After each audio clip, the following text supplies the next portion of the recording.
Alma Victoria Smith was born in Lewistown.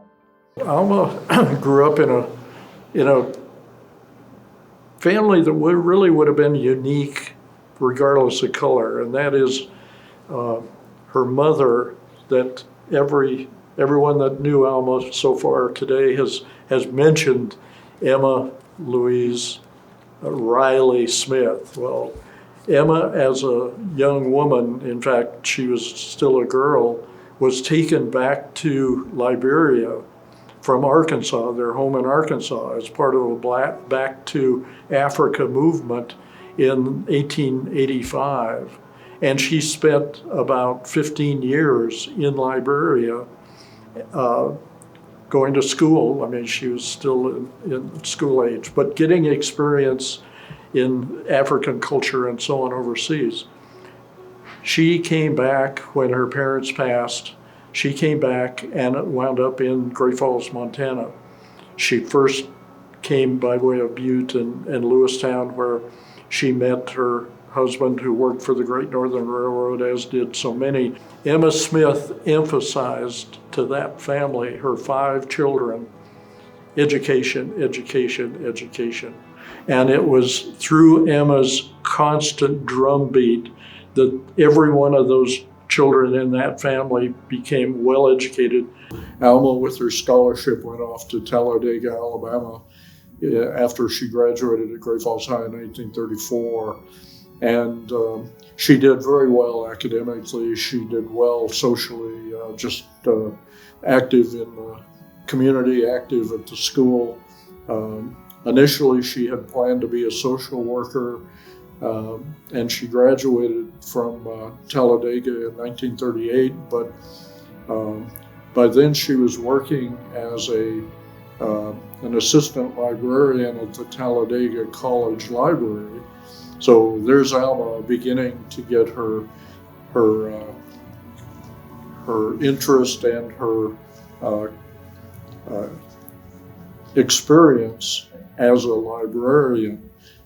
At Talladega, she ran the bookmobile around the county for that school and that town, and she also was an assistant librarian within the library. So for several years she was doing that, but she had also, because she had done so well academically, she had earned a Rockefeller Foundation scholarship to Columbia University to pursue a degree in library science, which by then was exactly the direction she wanted to head. And so Alma was off to New York. Basically, she spent the summers in New York for about a 4-year period, getting that degree in library science from Columbia University, and she graduated from there in 1938.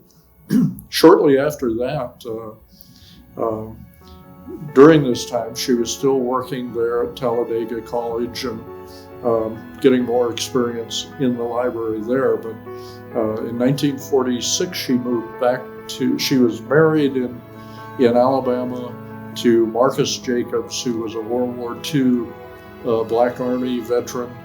The two of them moved to Great Falls, Montana in 1946, and Alma was hired at the Great Falls Public Library as the catalog librarian, and that was the first professional job open to an African American in Great Falls. When Alma came back to the community in the mid-40s, she came with with a library specialty, and she came with some very, very unique background in terms of making sure that a library like this finally got a very fine catalog. She cataloged, and she cataloged well. When you do that, you make more opportunities, of course, for the people in the community. So they were aware early on that they had someone who was of extreme value. And of course, she also helped out in the community immediately when she got back here. She did so well in her first years at the Great Falls Public Library as that catalog librarian, which was a very important position, receiving all the new books and getting them into circulation and so on. So by the time the librarian retired in 1954, Alma had acquired such a strong reputation both around Great Falls, but especially at the library, that the library board hired her as an acting head librarian. Now, they put the term acting in because they were a little cautious. They weren't too sure how the community would receive a Black librarian. This, you have to go back to those days when even though we think of the South as being severely segregated and great discrimination going on in the South, there was kind of a parallel version of that going on in the North, where, as I mentioned before, Blacks couldn't join the unions, they couldn't get good paying jobs, so they could not attend nightclubs around Great Falls. They couldn't go to a restaurant on Central Avenue. So it was somewhat kinder and gentler, but it was still a very stark, severe form of discrimination and segregation. People like to say, well, we didn't even think of her as a Black person, but you couldn't help it when you went to a restaurant and they wouldn't serve you. That was just and I had that experience with Alma. We'd go out to lunch, and I said one day, let's go to this restaurant. It was on Central Avenue. She said, I don't think we better, Arlene. I said, well, let's try. And they wouldn't serve us. Imagine, she was librarian at the time. And she felt so sorry, not for herself, but for all the young Black people who were stationed at the base here. And it was a big problem for those people, because those young men, they couldn't go to restaurants, dances. I mean, they were just kind of ostracized. It was horrible. A lot of people say, well, good old days. Well, in a lot of ways, they were not good old days. Because they were going to sort of gingerly sound out the community and also the staff as to whether they would accept a Black librarian. Well, there was no question. I mean, no one raised an objection. The staff had already loved her. She'd been working here for years, and they had absolutely no problems. The community the same way. I mean, had absolutely no problem. So they very quickly made it a permanent appointment. It was wonderful. We were proud of her to know that she was running the library for the whole city. And but it wasn't anything special. It was just she was good people, and she was talented, and they took advantage of her talent.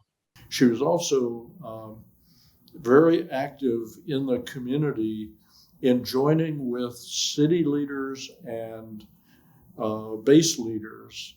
The base that was originally called Great Falls Air Base by 1955-56 became Malmstrom Air Force Base. And of course, they had hundreds of African American airmen serving there throughout this period. And they faced the same discrimination in town as the resident blacks did. So the city, with Alma being one of the leaders and the base leadership, formed an interracial committee, and they worked on ways to open up Great Falls to lessen the discrimination and so on. So she was multifaceted in the community, both as the library leader and as a leader in breaking down racial barriers as a civil rights leader. She did it in a pretty fascinating way because, you know, people have told me that Alma was tough as nails and very determined and a very powerful person, but she had a very soft and gentle way about her. And especially with things like the interracial council and groups like that, her public face was, you know, very positive. It was very much committed to the community. And yet she had an agenda that she was pursuing, but she did it in such a personable way.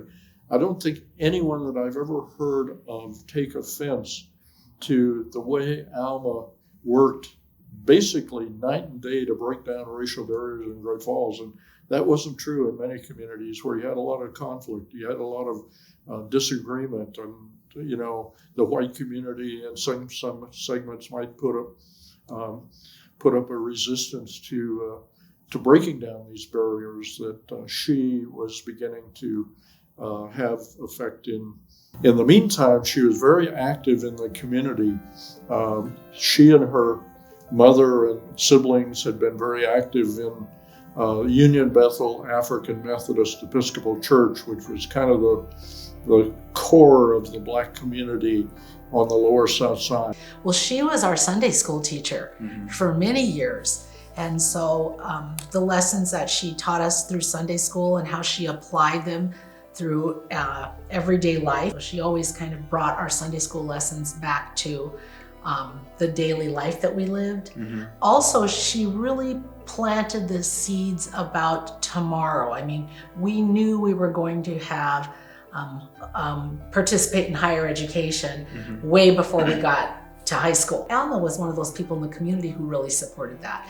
And, you know, I can remember her saying things like, "Oh, don't you want to learn about that? Isn't that just fascinating?" She would always make it exciting, you know, when she would bring up a topic. And so that kind of encouraging you to kind of always be your best or improve no matter what it was. They did a wide range of things in trying to get their youth well educated, and trying to hold talks on racial relations, and trying to write to Congress to break down racial barriers. They were very, very active in the 1940s and early 50s. Look in Montana at the various kinds of things that ladies' organizations did, that they attempted in terms of better health for children, better health for communities, things that were needed within communities. That would be short-term kinds of things that they could do. Then you see what the value is of a bunch of people who get together for the common good. And that's what we're talking about, is working for the common good. That's where she was. She was working for the common good. She helped the Black community in many ways.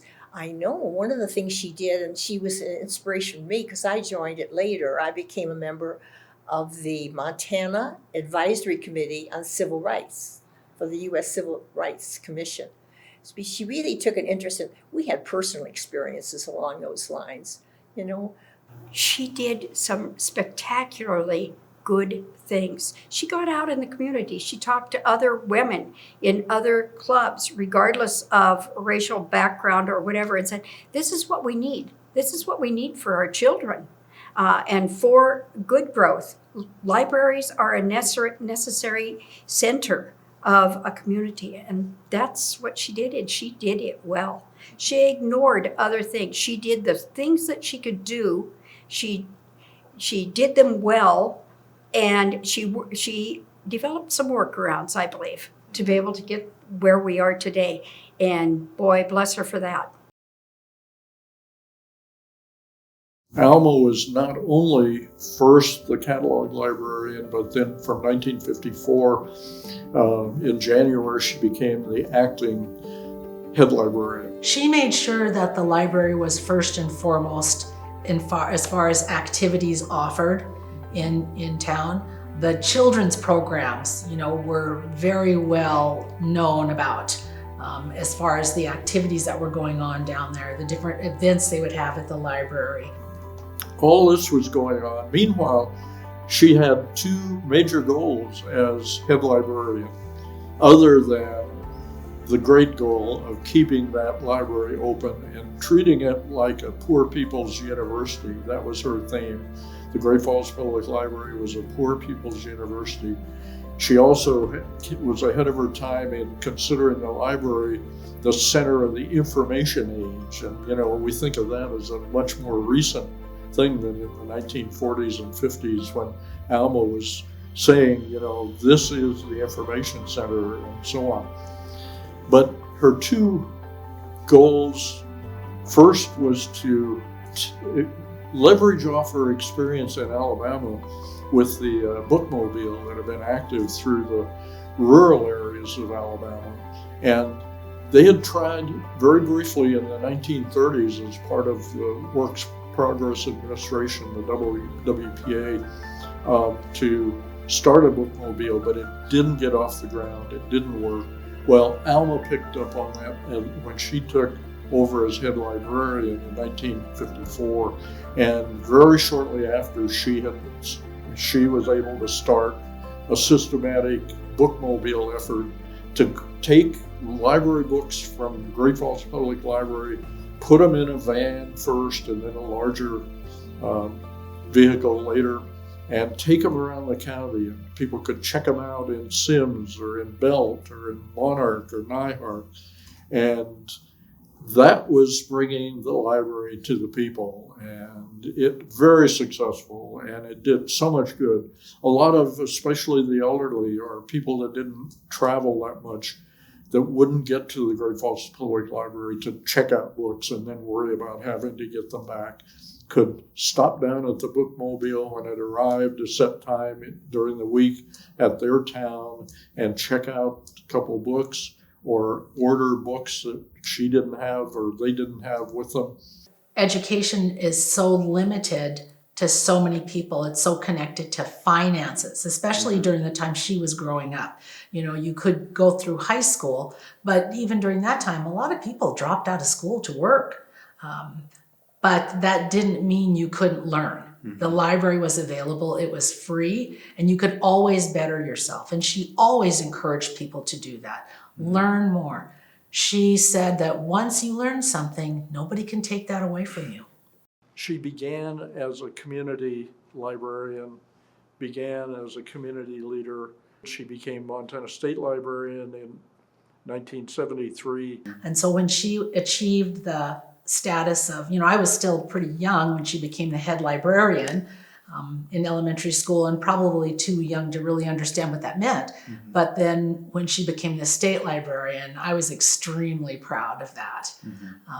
Knowing that it was a massive achievement for an African-American woman in Montana to achieve it. But at the same time, not really surprised because of the person Alma was. That's good She stuff. was such a gentle spirit, but there was a fierceness about her in her beliefs and her values. And she was diligent in what she did. She worked very hard. Just talk about Alma's influence on education. She wasn't a teacher in a classroom, but she taught throughout her life. And one recognition of that was this memorial book we have up here, scrapbook for the Golden Apple Award the Montana Education Association awarded to Alma. Now that's because they considered her a teacher.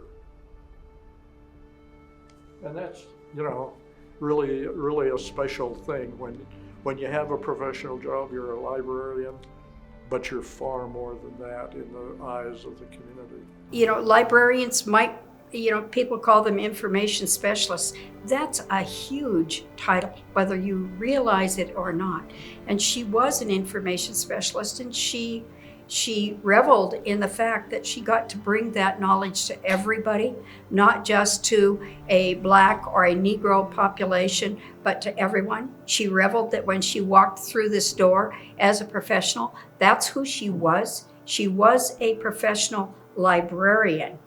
And so I believe that's what meant the most to her. As she went on in her career, as she became more to this state than a librarian in Great Falls, as she went on in her career, and she worked with the American Library Association in her official capacity, she knew exactly what she was. She was a professional, and professional librarians transcend any race or experience. They are great information specialists. Here's what Alma achieved outside the Great Falls community. First, she was selected by the Montana Library Association to be the president of the Montana Library Association, the first African American, of course, ever. And in fact, every one of these positions I'm going to mention, she was the first African American selected to it, because after being the Montana Library Association head, she became the Northwest Library Association, and those are the Northwest states. You're talking about Oregon, Washington, Idaho, Montana, the head of the the Northwest Library Association. She was then named to the board of directors of the National Library Association. Now, she was the first Montanan and the first African American to be named to that national board. So here's little Alma Smith Jacobs from Great Falls, Montana, head librarian, Montana librarian, Northwest Library Association, and now the National Library Association. Her influence was unique in being at every level and a presence, and a path-breaking presence for African Americans.